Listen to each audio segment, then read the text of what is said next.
Hi dears, welcome back to our channel. എല്ലാവർക്കും സുഖമാണെന്ന് വിചാരിക്കുന്നു. ഞാനും സുഖമായിട്ടിരിക്കുകയാണ്. അപ്പോൾ നമ്മളിന്ന് തയ്യാറാക്കാൻ പോകുന്നത് ചിക്കൻ മന്തിയാണ്. അപ്പോൾ നമുക്ക് വീഡിയോയിലേക്ക് കടന്നാലോ. ചിക്കൻ മന്തി തയ്യാറാക്കാനായിട്ട് ഞാനിവിടെ 1 കിലോ ചിക്കനാണ് എടുത്തിരിക്കുന്നത്. ഇനി നന്നായി കഴുകി വൃത്തിയാക്കി എടുക്കുക. അതിനുശേഷം ഒരു പാൻ അടപ്പത്ത് വെച്ച് അതിലേക്ക് വയനയില, പെരുംജീരകം, കുരുമുളക്, ഏലക്ക, ജീരകം എല്ലാം കൂടി നല്ല പോലെ ഒന്ന് ചൂടാക്കിയെടുക്കുക. അത് നന്നായി ചൂടായി വരുമ്പോഴത്തേക്ക് അതിലേക്ക് കറുകപ്പട്ടയും ജാതിപത്രയും കൂടി ചേർത്ത് കൊടുക്കുക. ഇനി ഇതെല്ലാം കൂടി ഒന്ന് മിക്സിയിലിട്ട് നല്ല പോലെ ഒന്ന് പൊടിച്ചെടുക്കുക. പച്ചമല്ലി ഇല്ലാത്തത് കാരണം ഞാനിതിലേക്ക് 2 സ്പൂൺ മല്ലിപ്പൊടി കൂടി ആഡ് ചെയ്യുന്നുണ്ട്. അതിനുശേഷം ചിക്കനിലേക്ക് നമുക്ക് ഈ മസാലകൾ ചേർത്ത് കൊടുക്കാം. നമ്മൾ മിക്സിയിൽ അടിച്ച് വെച്ചിരിക്കുന്ന ആ മസാല 1 സ്പൂൺ ചേർത്ത് കൊടുത്തു. അതിനുശേഷം 1 സ്പൂൺ കുരുമുളക് പൊടി, 1/2 ടീസ്പൂൺ പെരുംജീരകം പൊടിച്ചത്, 1/2 teaspoon garam masala, 1/2 teaspoon Kashmiri chilli powder, 1 teaspoon ഉപ്പ്, 2 ചെറിയ പീസ് മാഗി ക്യൂബ് അത് നന്നായി പൊടിച്ച് ചേർക്കുക. ഇനി ഈ പൊടികളെല്ലാം നല്ല പോലെ ഒന്ന് ചിക്കനകത്തൊന്ന് തേച്ച് കൊടുക്കാം. അതിനുശേഷം അരമണിക്കൂറൊന്ന് ഫ്രിഡ്ജിൽ റെസ്റ്റ് ചെയ്യാൻ വെക്കാം. അരമണിക്കൂറായിട്ടുണ്ട് ഇപ്പോൾ ഏകദേശം. ഇനി നമുക്കൊരു പാൻ അടുപ്പത്ത് വെച്ച് ചിക്കൻ ഓരോന്നായിട്ട് നമുക്ക് ഫ്രൈ ചെയ്തെടുക്കണം. അതിനുശേഷം അതിലേക്ക് സൺഫ്ലവർ ഓയിൽ ഒഴിച്ചു കൊടുക്കുക. അടച്ച് വെച്ചൊന്ന് ഫ്രൈ ചെയ്തെടുക്കുക. അതിലേക്ക് 1 സ്പൂൺ നെയ്യ് കൂടി ചേർത്ത് കൊടുക്കുക. ചിക്കനൊക്കെ ഒന്ന് ഫ്രൈ ആയി വന്നിട്ടുണ്ട്. ഇനി നമുക്കൊന്ന് തിരിച്ചിട്ട് കൊടുക്കാം.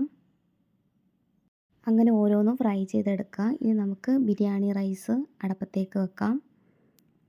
ഞാനിവിടെ 2 ഗ്ലാസ് ബിരിയാണി റൈസാണ് എടുത്തിരിക്കുന്നത്. റൈസ് വേവിക്കാൻ ആവശ്യമായിട്ടുള്ള വെള്ളം അടുപ്പത്തേക്ക് വെക്കാം. വെള്ളം ഒന്ന് ചൂടായി വരുമ്പോഴത്തേക്ക് നമുക്കതിലേക്ക് സ്പൈസസ് ആഡ് ചെയ്ത് കൊടുക്കാം.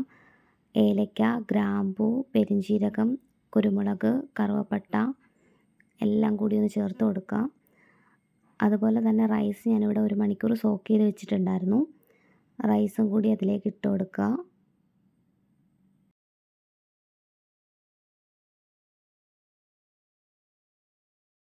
റൈസ് ഒട്ടി പിടിക്കാതിരിക്കാൻ വേണ്ടി നമുക്ക് അരമുറി നാരങ്ങ നീര് ചേർത്ത് കൊടുക്കാം. ഇനി ഇതിലേക്ക് 1 സ്പൂൺ ഉപ്പ് കൂടി ചേർത്ത് കൊടുക്കുക. അങ്ങനെ റൈസ് വെന്ത് വന്നിട്ടുണ്ട്. ഇനി നമുക്ക് വെള്ളമെല്ലാം ഊറ്റിക്കളയണം.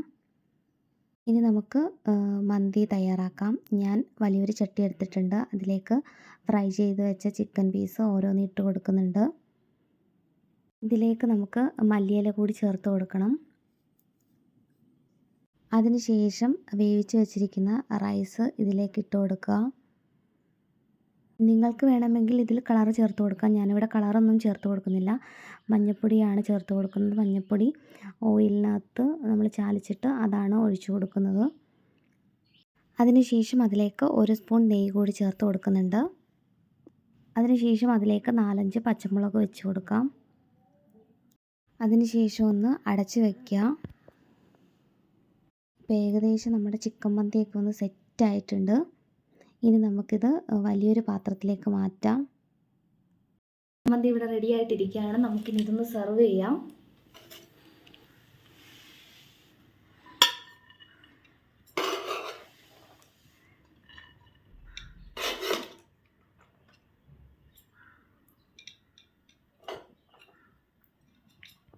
ഇപ്പോൾ മന്തിയുടെ കൂടെ കഴിക്കാൻ വേണ്ടിയിട്ട് നമ്മളിവിടെ മയണൈസും തക്കാളി ചട്നിയൊക്കെ തയ്യാറാക്കി വെച്ചിട്ടുണ്ട്.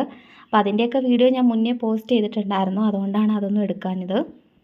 അപ്പോൾ എല്ലാവരും വീട്ടിൽ ട്രൈ ചെയ്ത് നോക്കുക. Thank you for watching. Next video ആയിട്ട് ഞാൻ വരുന്നതായിരിക്കും. Bye bye, take care.